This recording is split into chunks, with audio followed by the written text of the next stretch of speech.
Hey guys, welcome to Boxing Squared for boxing news and views from around the internet.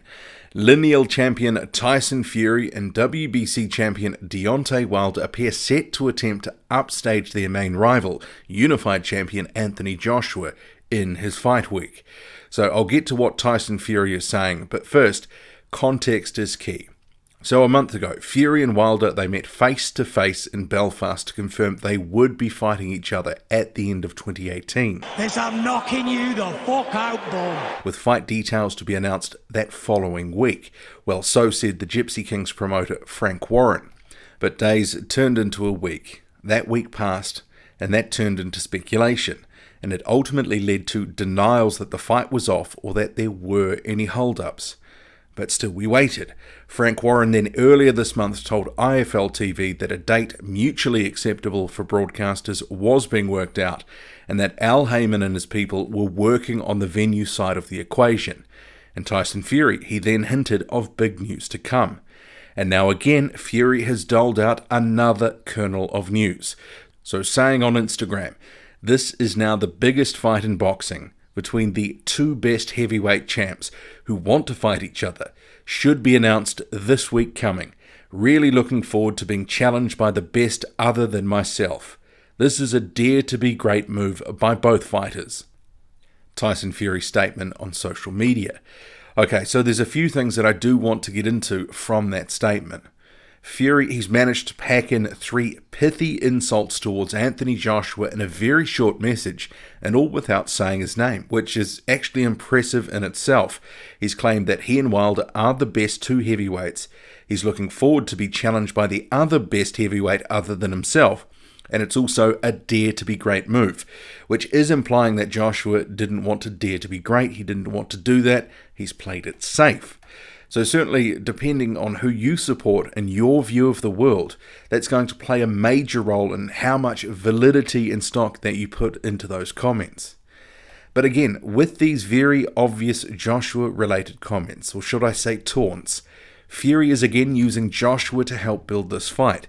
Both he and Wilder have been doing that consistently for weeks, Wilder for months, bringing Joshua's name into things when they want to big themselves up and trash Joshua.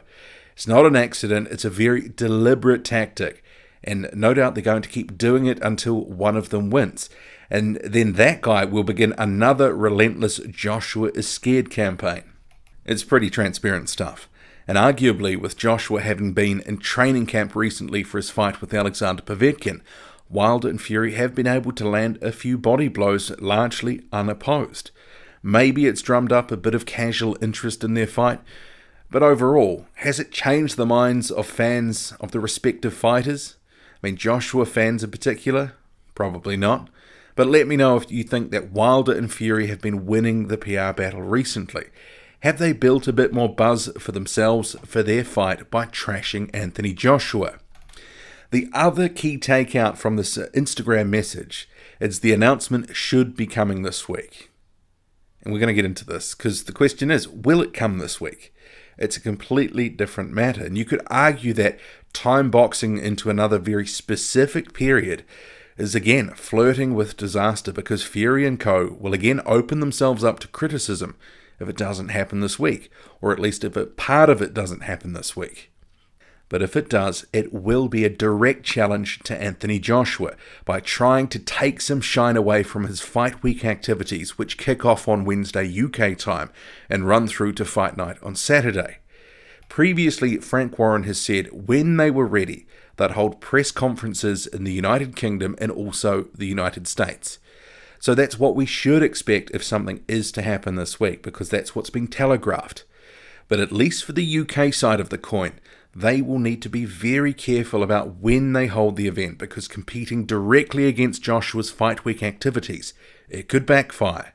Why I say that is despite the general perception from the public that newsrooms, websites, big YouTube channels have loads of staff and resources, it's not the case. The majority don't, and they're actually quite lean operations. They run on the smell of an oily rag for the most part.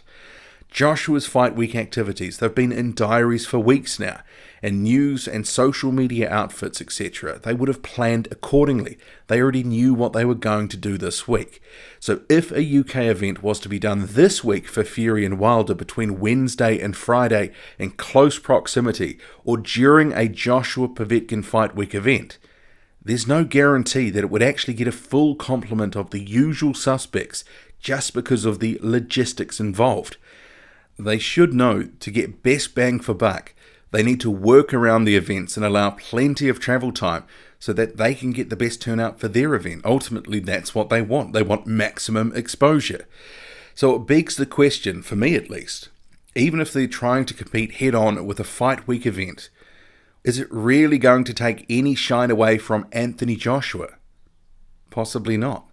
The fact is, while the interest in the Povetkin fight might have been a bit muted this time, the time when it's going to get the most coverage is this week.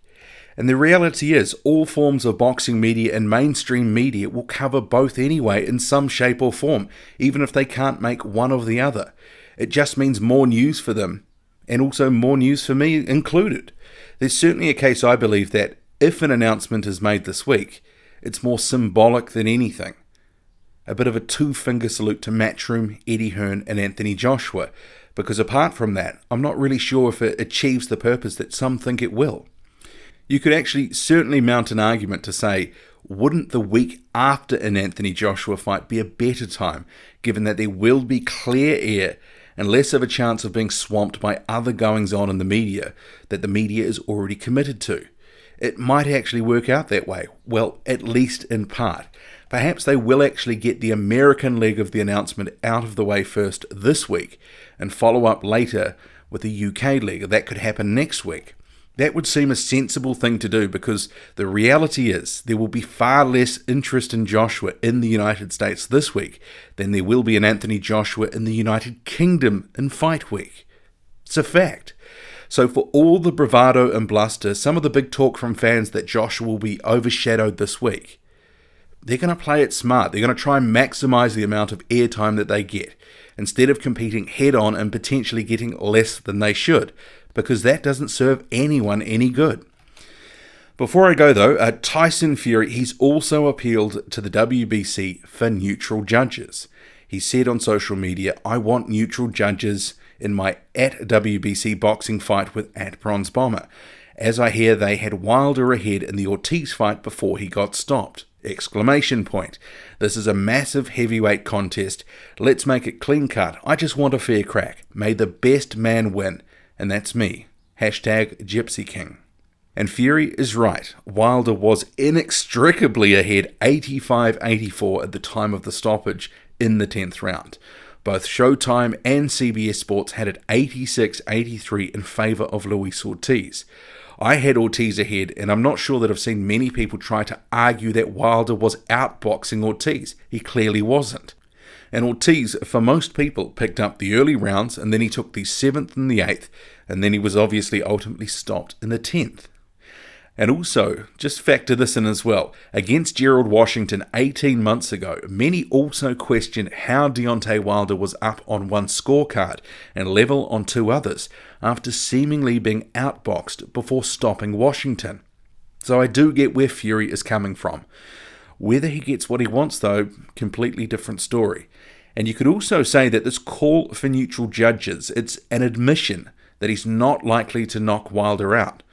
And he believes that the judges will be important. They will come into play if he lasts 12 rounds with Wilder. What do you make of it all? Drop a comment, loud and often, hit like, hit subscribe, follow me on Twitter, boxing_squared. I'm out. Brainstorm, people. Here's how I know that Matchroom, Eddie Hearn and Joshua are fricked to death of the Gypsy King and want no part of me. Here's the reason. This fight with me and Wilder's been announced and talked about, yeah?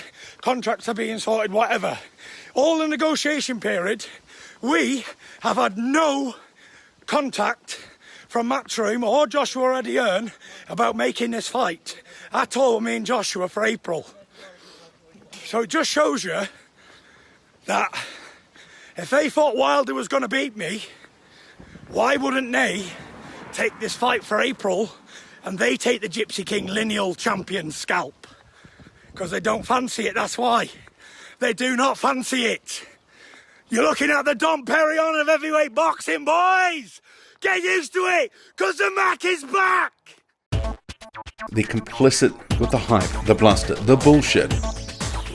Yet there was no indication of really how good he was because the guys he were facing were trash.